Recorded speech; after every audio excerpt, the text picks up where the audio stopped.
Natasha, and thank you so much for joining me today. Well, today I have a different one for me, but we are going to make an alternative to a typical card, I would say. This one is more of a pocket that we are going to create. I'm using this piece of 12 by 12 cardstock. This is just from a paper pad. You saw the close-up before of what it was called. It's a really old one and it's not available anymore, but find something nice, preferably double-sided. That makes life easier, but that doesn't mean that if you've got single-sided that you can't just ink up the inside or the underside so that it looks nice there too. Now, essentially, I'm aiming to put something around a card size inside of this. So you can make this whatever size you would like. Now, because my 12 by 12 is not long enough for what I'm going to create here, I'm actually going to create sort of one folded card piece and then an extra piece that I will glue on the side. It'll all make sense in just a second when you end up seeing it, but at the moment it looks a little confusing. I am scoring a little fold line, a little bit that I can fold over to add adhesive to. I tend to make these around 1/4 of an inch, and then I use some nice strong double-sided adhesive to seal them. But you can make them as wide as you would like. So if you're hoping to fit a little 5 by 7 piece inside here, then add, say, 1/2 inch all round, and that way it's not going to be a snug fit. If you want it to be a little bit more snug, then make it smaller. If you think you're going to have embellishments on the little slip that goes in, then make it a little bit bigger. That's what I love about these. You truly just adjust it to whatever you are creating. So as I said, I think my piece that goes in this ends up being about 4 by 5.5 inches or so. So I'm making this about sort of 4.5-ish, which means that crossways it's going to be 9 inches, but then add on 1/4 of an inch each for the folding piece. So that ends up being 10, and that's why it's not going to fit all the way across on my 12-inch piece. So all I'm really doing, it's going to all make sense in just a second when I get this down. Here are my 2 pieces that I'm going to end up sticking together. So here is one. I have done a little bit of scoring on the bottom and the left-hand edge here. And then on the spare piece that's over to the left, I have just scored the bottom and the side as well. And that's where the adhesive will go. Now, I just tend to choose something that's patterned like this, and that takes away some of the work for me. But does that mean that you can't use a piece of plain cardstock or vanilla cardstock or like a navy cardstock or any piece of coloured, really, and glue on some die cuts or do some stamping, create your own? Go for gold. The world's your oyster. You can truly customize this to whatever you would like to make.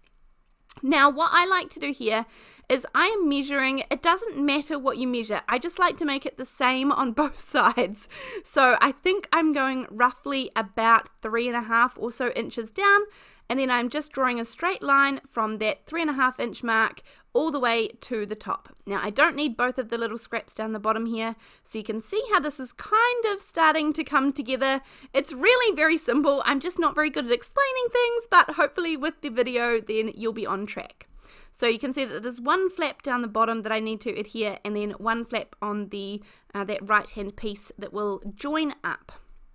Now, if you're making a dinky one of these, a nice small one, then you certainly won't have to join up any of your pieces at all. That will work just fine. And of course, these go for any size. You can put tags in these. These can be on little gifts.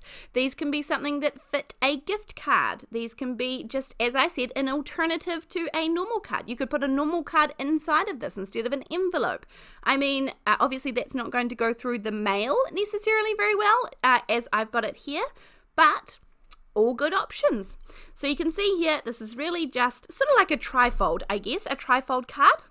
Remove the adhesive down the bottom, line that up and fold that bit over, then do the same on this side. I'm just going to put plenty of adhesive down so I know that this isn't going to come apart when the recipient is, putting the bits and pieces in and out or pulling them in and out.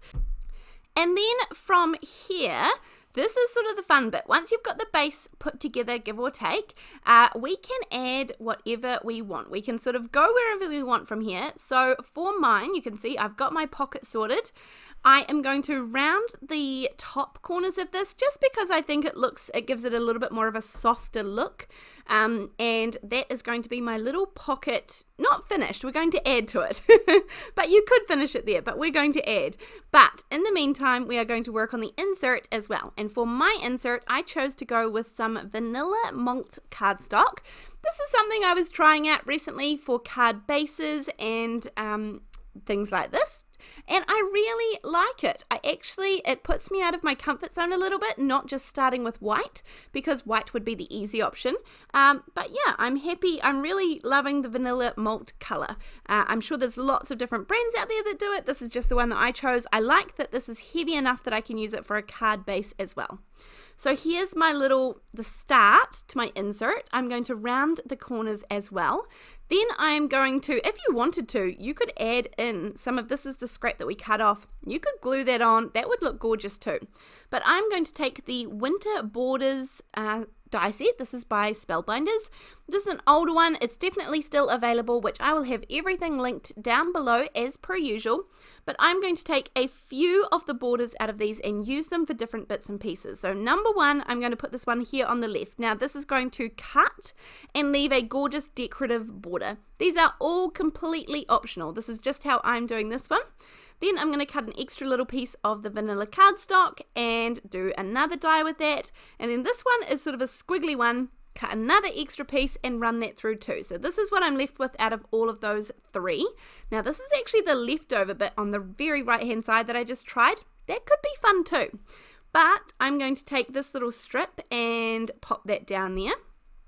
But first of all, this one I'm actually going to pop underneath the edge of the little pocket that we created. This is just extra detail. I think this would look stunning if you used real lace for this as well, if you had the right little bits and pieces. I don't. Or a nice piece of contrasting ribbon or even some burlap. I think that would look stunning just for some really nice contrast.